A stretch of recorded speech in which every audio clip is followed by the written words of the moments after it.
Right. Well, I've been asked to talk about an autobiography, which, as Mark kindly mentioned, I did an edition of some years ago, which looks like that, and which I shall refer to occasionally, though I want to actually say some slightly different things about it this evening from what I said in the introduction. In that volume. Anthony Trollope wrote the first two chapters of an autobiography in the last week of October 1875, while on a ship travelling from New York to Liverpool. He was 60 at the time. He wrote the rest of the book in London between January and April 1876 and added some footnotes in 1878 to 9. The manuscript was then locked away for the rest of his lifetime. His son Henry was told to edit it and arrange for its posthumous publication, and after his father's death in December 1882, he duly did so. It was published by William Blackwood and Sons in October 1883. Like Trollope's book, Rudyard Kipling's autobiography was published posthumously. Kipling wrote 8 chapters between August and December 1935 at the age of 69. He fell ill 3 weeks later and died on the 18th of January, 1836.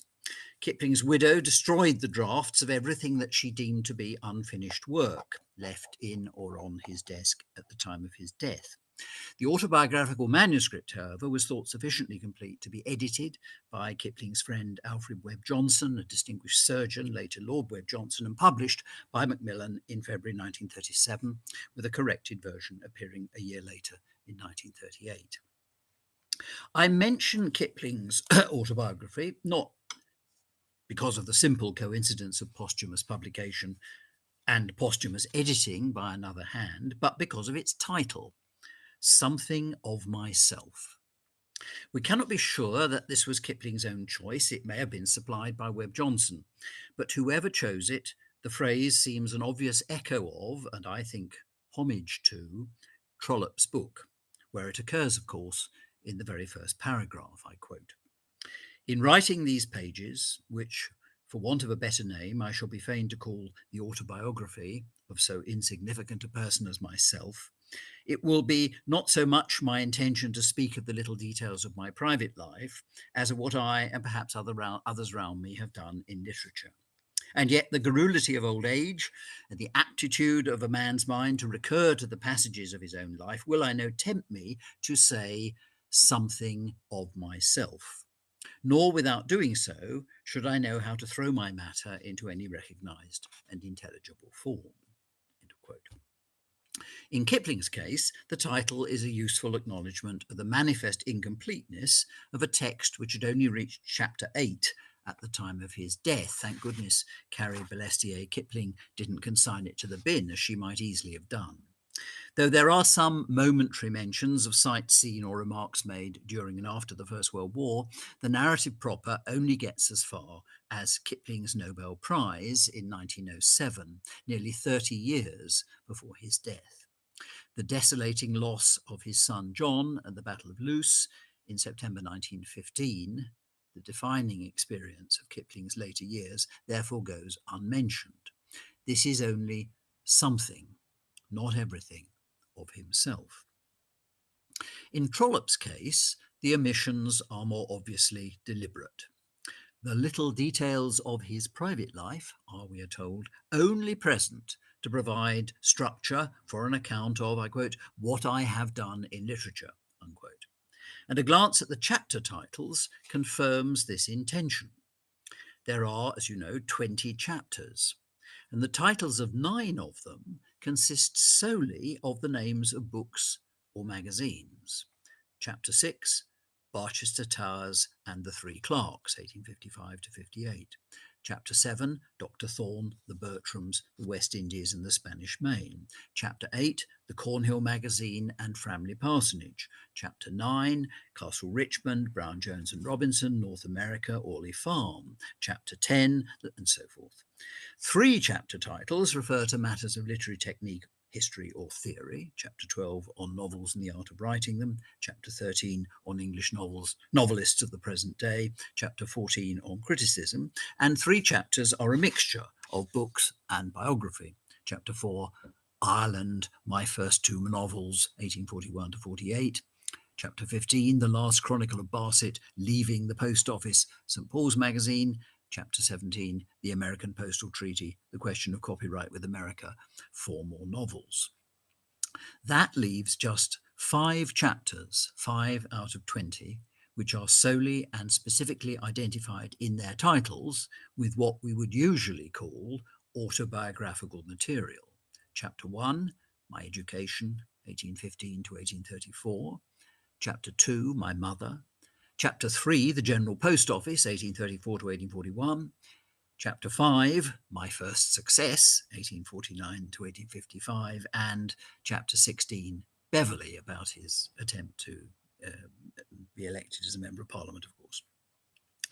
There's an element of this professional preoccupation in Kipling's autobiography too. The 8th, and in the event last chapter of Something of Myself, is called Working Tools, and it's concerned with the process of literary composition, even down to Kipling's choice of pens, paper and ink. I quote, "In Lahore, for my plain tales, I used a slim octagonal-sided agate penholder with a Waverley nib."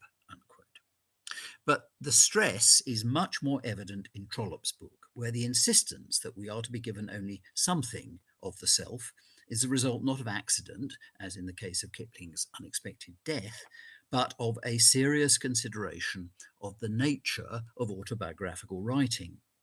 In his first paragraph, Trollope, I'm talking about. In his first paragraph, Trollope distinguishes what he's seeking to do from the example provided by the founding text of modern autobiographical writing, the Confessions of Jean-Jacques Rousseau, written in the 1760s, published in the 1780s. Rousseau's book famously, or notoriously, opened with the words, in French, but I shall read it in English translation. I quote, "I have resolved on an enterprise which has no precedent, and which, once complete, will have no imitator. My purpose is to display to my kind a portrait in every way true to nature, and the man I shall portray will be myself." Unquote. Trollope's comment is, quote, "That I or any man should tell everything of himself, I hold to be impossible. Who could endure to own the doing of a mean thing? Who is there that has done none?" Unquote. Rousseau, of course, had confessed to many mean or deplorable actions. And this reference to Rousseau is made explicit in Trollope's conclusion. 4 paragraphs from the end of an autobiography, I quote, It will not, I trust, be supposed by any reader that I have intended in this so-called autobiography to give a record of my inner life. No man ever did so truly, and no man ever will. Rousseau probably attempted it, but who doubts but that Rousseau has confessed in much the thoughts and convictions rather than the facts of his life, unquote. Well, this opening and closing comparison with Rousseau suggests the intellectual depth and seriousness of Trollope's project. He's very much aware of the literary tradition, a cosmopolitan literary tradition in which he's working. But an even more interesting light is cast on his determination to offer an account of only something of myself by the brief description in Chapter 3, The General Post Office, 1834 to 41, of the literary studies and exercises which this supposedly uneducated boy had in fact undertaken by the time he was 20. He could read, he tells us, neither French, Latin nor Greek, and spoke no foreign language. Of the merest rudiments of the sciences, he was completely ignorant. His handwriting was wretched, his spelling imperfect. He did not yet know the elementary arithmetic, which he would need when checking post office accounts in Ireland. But he had, I quote, read Shakespeare and Byron and Scott and could talk about them. The music of the Miltonic line was familiar to me. I had already made up my mind that Pride and Prejudice was the best novel in the English language. And though I would occasionally break down in my spelling, I could write a letter, unquote. What was the reason for this ability to write? In Trollope's own account, I quote, "Early in life, at the age of 15, I had commenced the dangerous habit of keeping a journal, and this I maintained for 10 years. The volumes remained in my possession, unregarded, never looked at, till 1870, when I examined them and with many blushes destroyed them. They convicted me of folly, ignorance, indiscretion, idleness, extravagance, and conceit. But they had habituated me to the rapid use of pen and ink, and taught me how to express myself with facility." Unquote. Trollope's purpose here is merely to explain why, despite his ineffectual schooling, he was able to function as an effective writer of letters for the Post Office Complaints Department, which was where he was working. But the passage also helps us, perhaps unexpectedly, to explain how and why he wrote an autobiography as he did. Trollope had, in fact, written something equivalent to the Confessions of Jean-Jacques Rousseau, a candid record of his life in the 10 years between 1830 and 1840, full of, in his words, folly, ignorance, indiscretion, idleness, extravagance, and conceit. How modern biographers must wish that he'd not destroyed it. Here one might find the facts behind his elliptical remarks about the temptations to which young men living alone in London were exposed. I quote, "The temptations at any rate prevailed with me," unquote, is as much as an autobiography will tell us. Here we could trace the extravagances which created his crushing burden of debt, or hope to discover the missing details of his comic but dreadful story about the woman who burst into the clerk's room at the post office shouting, "Anthony Trollope, when are you going to marry my daughter?" Had he, in fact, seduced her? Was she pregnant? Or was he, as he implies in an autobiography, merely being entrapped? But he did destroy the journal 5 years before he began writing an autobiography. And it must have served in his mind as an antitype to the text which, in October 1875, he set out to create. There's another antitype or alternative model too, and unlike the destroyed journal, it was and remains in print. This is Trollope's novel The Three Clerks, written between February and August 1857 and published that November. Supposedly set in the 1850s, but actually based on events from 2 decades earlier, it is, at least in part, an autobiographical novel, like, say, Dickens's David Copperfield, published in 1849 to 50, or Charlotte Bronte's Villette in 1853. Autobiographical fiction was very much a current mode in the 1850s. Charlie Tudor, the hobbledehoy third clerk, is a version of the young Anthony Trollope, both as a civil service clerk and as a would-be novelist. As such, he's used to reenact some of Trollope's experiences in the 1830s, including the "When are you going to marry my daughter" episode, though in the novel it is the landlady of a London pub asking when Charlie is going to make an honest woman of one of her barmaids, and the encounter takes place more literally or realistically, I think, in a corridor outside the office.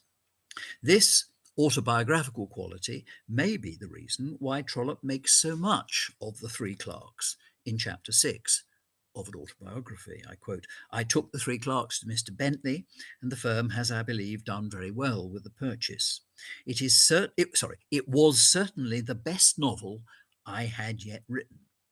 A surprising judgment, I think, this for modern readers, since he had by this date published both The Warden and Barchester Towers. I go on with the quote. "The plot is not as good as that of the Macdermots, nor are there any characters in the book equal to those of Mrs. Proudie and the Warden, but the work has a more continued interest and contains the first well-described love scene that I ever wrote. The Three Clerks is a good novel." Unquote. So Trollope had written and destroyed a volume of uninhibited self-revelation, destroyed but not forgotten, since he cites a passage from it in chapter 3, and had written and published a volume containing some carefully fictionalized reminiscence long before he embarked on an autobiography. The something of myself quality of Trollope's book is, in other words, a conscious rejection of an alternative mode of self-depiction. This is partly a wish by a respectable paterfamilias to be discreet, in a way which, as a single man in his 20s, he'd not thought necessary. It is, however, also a serious belief that full self-revelation is impossible. If this is the case, then it's dishonest to claim that one's offering it, and sensible to identify one's project as something else. The general title is here, I think, as significant as the chapter titles. It is not, as one might expect, the autobiography of Anthony Trollope, but rather an autobiography. Just one, that is, of the several possible accounts of his life which Trollope might, in theory, have written. And as the chapter titles indicate, the particular topic chosen is his life as a writer.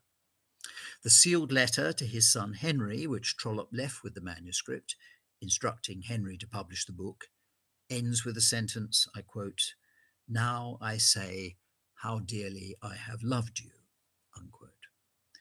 The text of an autobiography, by contrast, contains only the most perfunctory reference to his children, quote, "While we were living at Clonmel, 2 sons had been born," unquote, while his marriage is passed over in chapter 4 with the words, I quote, "My marriage was like the marriage of other people and of no special interest to anyone except my wife and me," unquote. Even the shocking discovery in 1853, 9 years after the wedding, that his father-in-law, a supposedly respectable Yorkshire bank manager, had defrauded the bank of thousands of pounds and had had to flee abroad to escape arrest, an event which one assumes would have had serious repercussions within the family, even this goes entirely unmentioned. An autobiography is the story of a literary career with some secondary attention to a professional career in the post office, and almost nothing, at least after the move to Ireland in 1841, about the inner life or subjective identity of its author. This narrowing or sharpening of focus is, as I suggested in the introduction to my edition of Trollope's autobiography in 2014, a shared characteristic of the major English autobiographies written in the 1870s. Rousseau's Confessions had introduced a new model of the confessional or autobiographical text, a model in which the question asked was no longer, "What did I do?" or "What did I believe?" as in military, political, and religious memoirs, but rather, "Who am I?"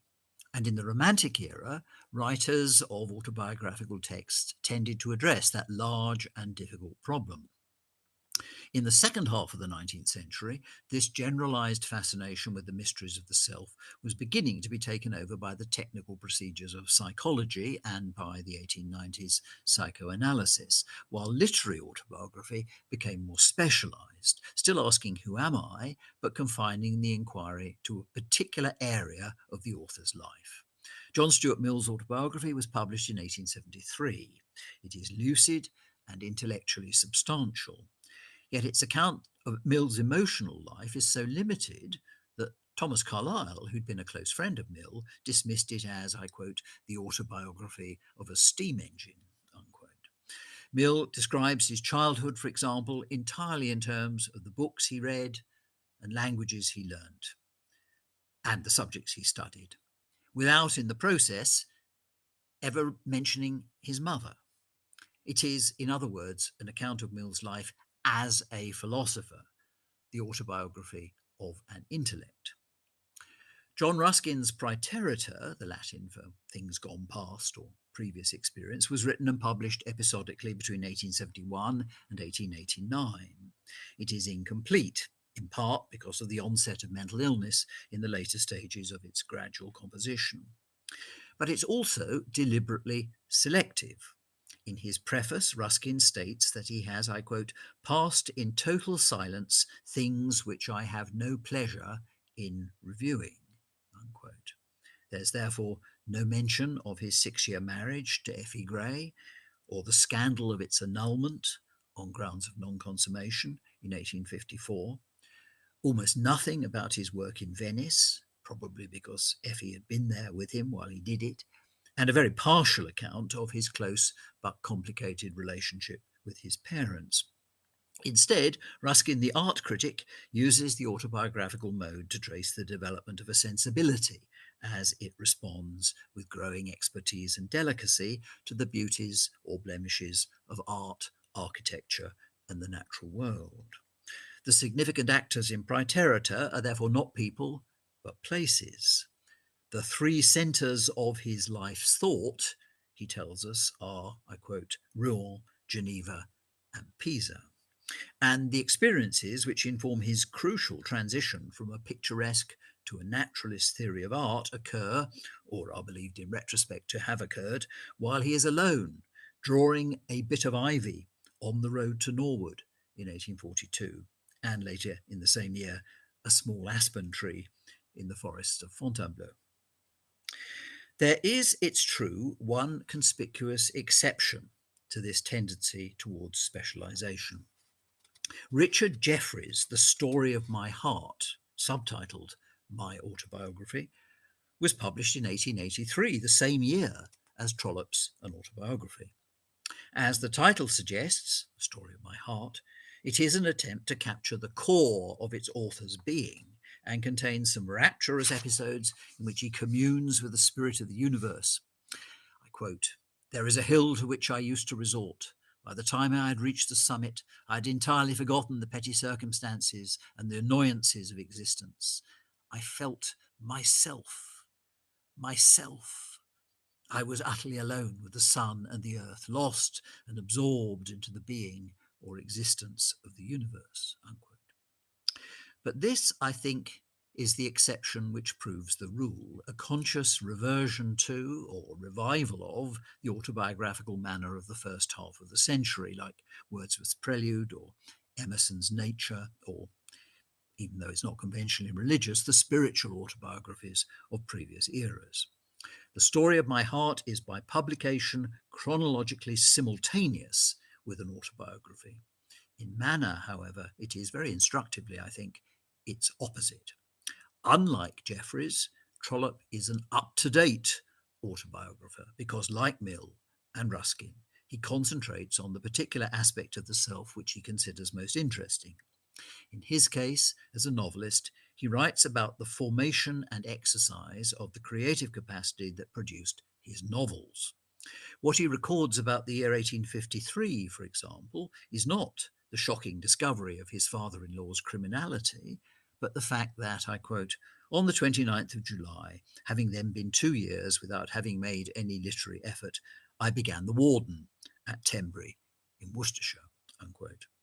Though the family's emotional turmoil at that time may perhaps be the reason why Trollope misremembered the date as 1852 and mislocated the setting as Herefordshire in his manuscript, both errors later corrected by his son. Specialisation is an explanation, however, not an excuse. Mill's autobiography remains arid and impersonal. Ruskin's Praeterita, though poetically vivid, is scatty and uneven. There are similarly some obvious objections to Trollope's book. The first is that it offers an objectionably materialistic or Philistine account of authorship. The second is that it is internally inconsistent. A genuine autobiography for the first 6 chapters, but a mere memoir thereafter. The first of these charges can, I think, be set aside as a belated echo of a romantic construction of artistic creativity as an inspirational or spiritual process.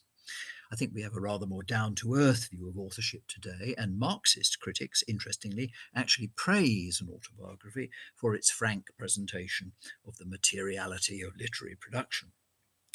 The charge of inconsistency is more troubling.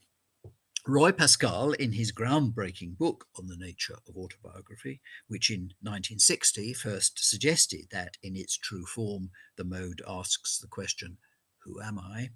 admired Trollope's, I quote, "moving account of his boyhood," unquote, but found the later sections, I quote, "mostly trivial, the career story of a man of letters," unquote. In the introduction of my edition, my response to this criticism was twofold. The first was to point out that by the mid-1870s, Trollope was a long-practiced and exceptionally skillful constructor of stories with an acute sense of narrative balance. To make the story of his own life gripping, he exaggerated the fecklessness and unhappiness of his youth. And to counterbalance that, he similarly overstated or oversimplified the success and serenity of his middle and later years. Before the move to Ireland, Trollope is, it seems, exceptionally inefficient. After it, he is a correspondingly perfect model of productive efficiency. One picture is all hobbledehoy without the wide cultural interests and energetic self-education, which we know from other sources he actually possessed and pursued. The other is all successful practicality, with only hints of the creative dreaming and emotional disturbance which made the novels possible. Neither picture is entirely accurate, but the narrative pattern of the book requires and benefits from this neat equivalence. The tale is one of transformation, like Cinderella or The Ugly Duckling, and the techniques of selection and intensification which Trollope adopts to tell it serve to make the story memorable. My second answer to the claim that the later sections of the book were a mere memoir was an echo of A.L. Rouse's point that Trollope's, I quote, inner life was devoted to storytelling, unquote. In this understanding, the question, who am I, is still being asked in the later chapters of an autobiography, though the unexpected answer to it is, I am the stories which I tell to myself and live with, while I am in the process of turning them into novels. A process which occupied so much of Trollope's waking consciousness during the 39 years in which he wrote 53 novels and collections of short stories, or 49 in 29 years if one allows for his relatively slow start and only begins counting with the Warden. During that period, from 1853 to 1882, there can have scarcely been a day when Trollope was not living mentally in the world of his invented characters and settings. And that imaginative involvement was not even confined to the period of composition. As he tells us in chapter 15 of an autobiography, written in 1876, quote, I have never dissevered myself from Mrs. Proudie, whom he had conceived in 1855, 21 years previously, quote, and still live much in company with her ghost, unquote. At the end of chapter 8, he describes his profound imaginative immersion in, quote, the new shire which I had added to the English counties. I had it all in my mind. There's been no name given to a fictitious site which does not represent to me a spot of which I know all the accessories, as though I had lived and wandered there, unquote. And he will say this again in his introduction to the collected edition of the Chronicles of Barsetshire in 1878. Quote, I had formed for myself so complete a picture of the locality, had acquired so accurate a knowledge of the cathedral town and the county in which I had placed the scene, and had become by a long continued mental dwelling in it, so intimate with sundry of its inhabitants that to go back to it and write about it again and again have been one of the delights of my life, unquote. His long-continued mental dwelling, his phrase, in the world of his novels is, in other words, a significant, perhaps the most significant component of his inner life. Trollope himself uses that term, inner life, once to insist that he will not be granting his readers access to it in its conventional meaning. Quote, it will not, I trust, be supposed by any reader that I have intended in this so-called autobiography to give a record of my inner life, unquote. But he also uses it in a way which confirms this impression that his subjective experience consisted very largely of an imaginative involvement in the world of his fiction. Speaking of the characters in the Palliser series, he says in chapter 17 of an autobiography that, quote, so much of my inner life was passed in their company, unquote. But there's another possible response to attacks on an autobiography not stated in the introduction to my edition, though perhaps implied by my decision to include as an appendix several examples of Trollope's work as a literary critic and theorist. This is essentially to take what Trollope himself says about the book seriously. In his conclusion, he makes the point negatively, referring to the book as, quote, this so-called autobiography, unquote.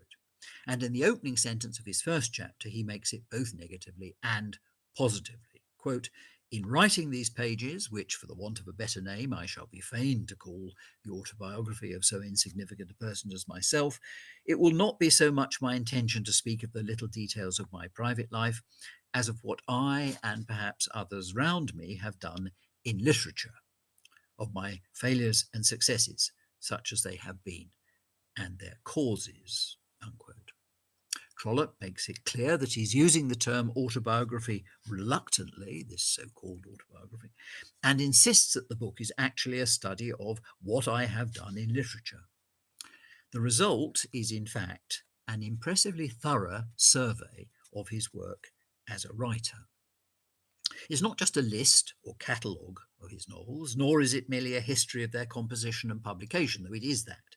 Rather, it is a discussion of their good and bad qualities, their strengths and weaknesses, an examination of the process by which Trollope gradually became, in his own understanding, a capable writer of prose fiction. In chapter 3, he tells us of his childhood habit of telling himself stories. Other boys would not play with me. I was therefore alone and had to form my plays within myself. And of his decision, before I had been in the post office 2 years, that is, in 1836, that he should be a writer of novels. In chapter 4, he records his sorrow that by 1844 he'd made so little progress with that intention. Quote, when I was married, being then 29, I had only written the first chapter of my first work. But that work, The Macdermots of Ballycloran, begun in September 1843, was finished by July 1845 and published in 1847. I quote, as to the plot, I do not know that I ever made one so good, or at any rate one so susceptible of pathos. I am aware that I broke down in the telling, not yet having studied the art, unquote. The Kellys and the O'Kellys followed in 1848, by which time it seems Trollope had studied the art, since it is, I quote, a good Irish story, much inferior to the Macdermots as to plot, but superior in the mode of telling, unquote. The story in La Vendée, which followed in 1850, is once again, quote, inferior, because I knew nothing of life in the La Vendée country, unquote. But the novel marks, in Trollope's view, another step forward in the development of his technique. I quote, the conception as to the feeling of the people is, I think, true. The characters are distinct, and the tale is not dull, unquote. Trollope had a very heavy burden of post office business in the early 1850s, and his next novel, The Warden, would not be published until 1855. We tend to think of it as his first success, and that indeed is the title of chapter 5 of an autobiography, My First Success. But those words refer to its commercial and critical reception, not to Trollope's judgment of the book's quality, since his severe review of his gradually developing technique continues. With what he calls, I quote, an absence of all art judgment, unquote, Trollope had attempted to expose, I quote, two opposite evils, unquote, the misuse of church endowments and the undeserved severity of the newspapers in the same novel. He was, he suggests, I quote, altogether wrong in supposing that the two things could be confined, unquote. Whether or not one agrees with that harsh judgment, I don't actually think I do, but whether or not one agrees, the important point is that it prompted Trollope to make a decision about the kind of novelist which he would henceforth seek to be. The Warden, I quote, failed altogether in the purpose for which it was intended, but it has a merit of its own, a merit by my own perception of which I was enabled to see wherein lay whatever strength I did possess. The characters are all well and truly drawn. I had realized to myself a series of portraits and had been able so to put them on the canvas that my readers should see that which I meant them to see. There is no gift which an author can have more useful to him than this, unquote. Trollope had decided, or discovered, that he would not be a polemical or satirical novelist, but would devote himself instead to the analysis and depiction of character. Given this, it's perhaps odd that he should say so little about his next novel, Barchester Towers, published in 1857. I quote, "The Bishop and Mrs. Proudie were very real to me, as were also the troubles of the Archdeacon and the loves of Mr. Slope," unquote, and instead identified The Three Clerks in 1858 as the best novel I had yet written. Odd not least because it does, in fact, contain a good deal of polemical and satirical material about the management of the post office, the introduction of entrance exams for employment in the civil service, and the political career of Sir Robert Peel. But it has, I quote, "a more continued interest," unquote, than its predecessors, and contains the first well-described love scene that I ever wrote. Trollope had been worrying, in other words, about the technical challenges of holding the reader's attention over the long span of a 3-volume novel, continued interest, and of doing justice to episodes which are emotionally intense. This is a practitioner's practical concern about the writing of novels. Can you sustain interest? Can you or can you not write a convincing love scene? This rigorous scrutiny of his own work continues throughout Trollope's so-called autobiography. If The Three Clerks is in his view the best novel he'd written by 1858, The Struggles of Brown, Joan and Robinson, begun in 1857, 6 days after finishing The Three Clerks, resumed, completed and serialised in 1861 to 62, first published as a volume in 1870, is his most comprehensive failure. The Last Chronicle of Barset, on the other hand, written and published in 1866 to 7, is his masterpiece, the best novel I have written, as he says in chapter 15. Though in chapter 10, speaking of the Duke of Omnium, Plantagenet Palliser, and Lady Glencora, he had previously declared that, quote, "I look upon this string of characters as the best work of my life," unquote. This, I think, is less a contradiction than a distinction between, on the one hand, the construction of an individual novel, and on the other, the invention of character, in this case, an invention that is sustained across a series of fictions and is in that sense independent of any single book.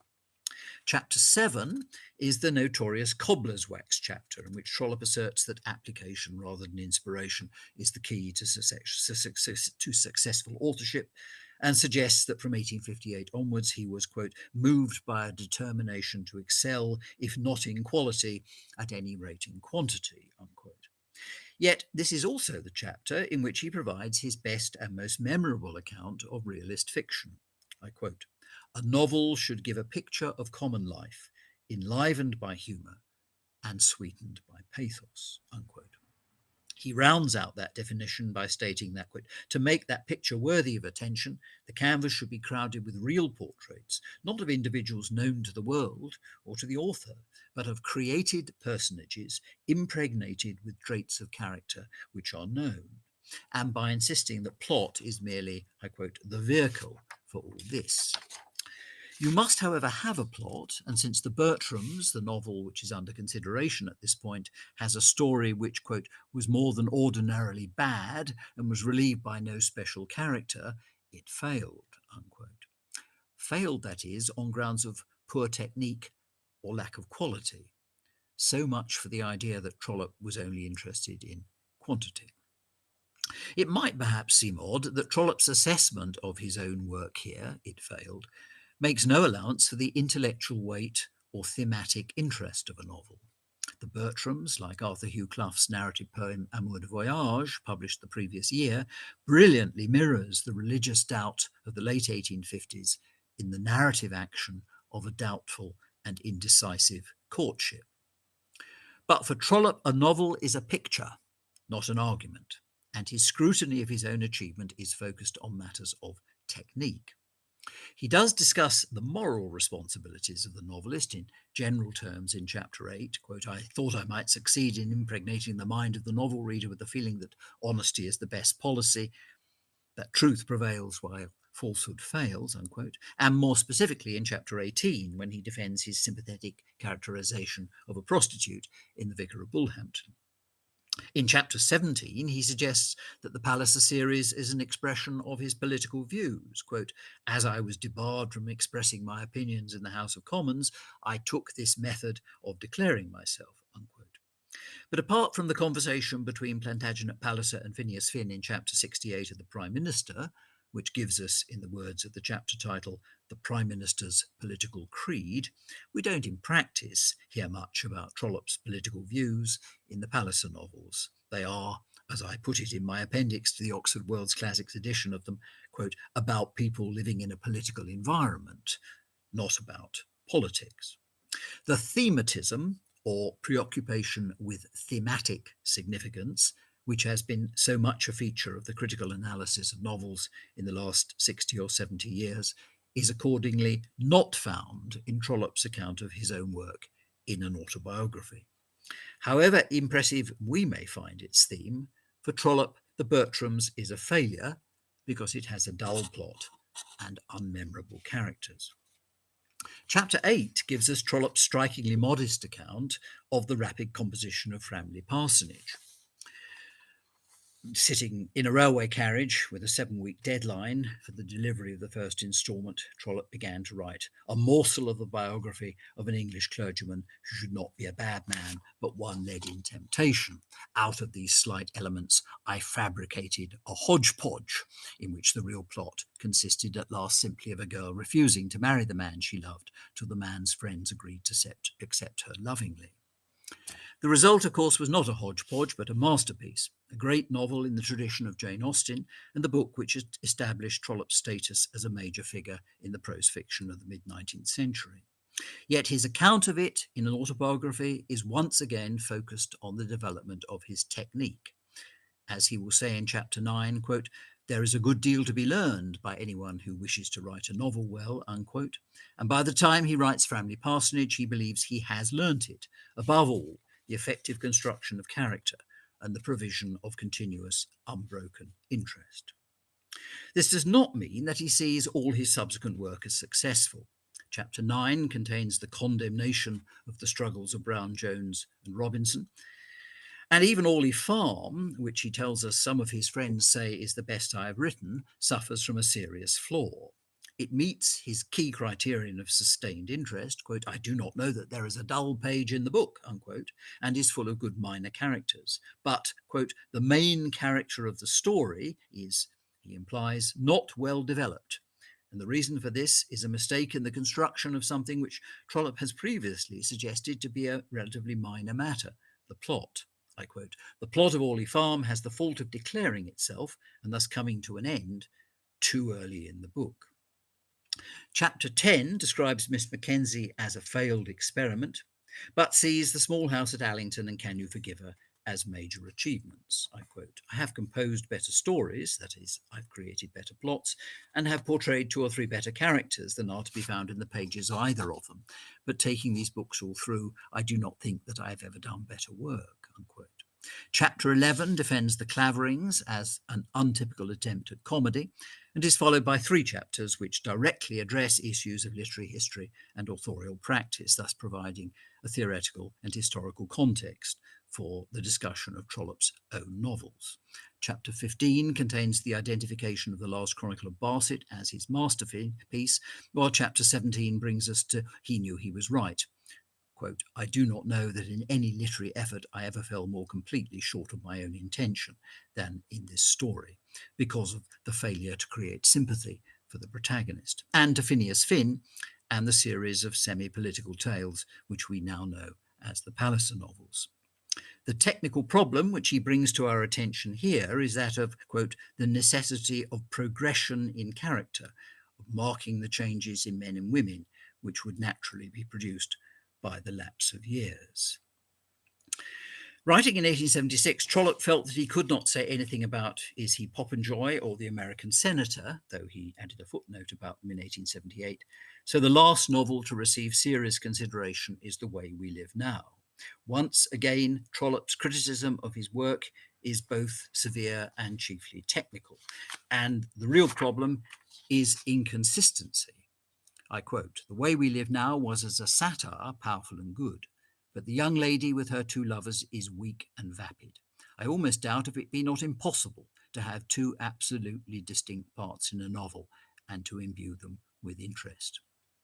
Upon the whole, Trollope tells us, I by no means look upon the book as one of my failures, but he was, it seems, still learning lessons about how to write or how not to write novels in 1873, at the age of 58, and with more than 30 books behind him. In chapter 10 of an autobiography, there's an anecdote which is, I think, rather more significant than its jocular presentation might suggest. Quote, in the pages of Can You Forgive Her, Glencora's first love is introduced, beautiful, well-born, and utterly worthless. I subjected the young wife to the terrible danger of overtures from the man to whom her heart had been given. Then there came to me a letter from a distinguished dignitary of our church, treating me with severity for what I was doing. Did I think that a wife contemplating adultery was a character fit for my pages? I asked him in return whether from his pulpit he did not denounce adultery, and if so, why should it not be open to me to preach the same doctrine? His rejoinder was full of grace. He said that the subject was so much too long for letters, that he hoped that I would go and stay a week with him in the country, so that we might have it out. That opportunity, however, has never yet arrived. Unquote. The opportunity may not have arrived for the clergyman, but it has for us. An autobiography is Trollope discussing or having it out with his readers. The book is best understood as a seminar or colloquium, or more precisely, a discussion paper, which invites us to test his estimation of the merits or otherwise of his novels against our own. Thank you.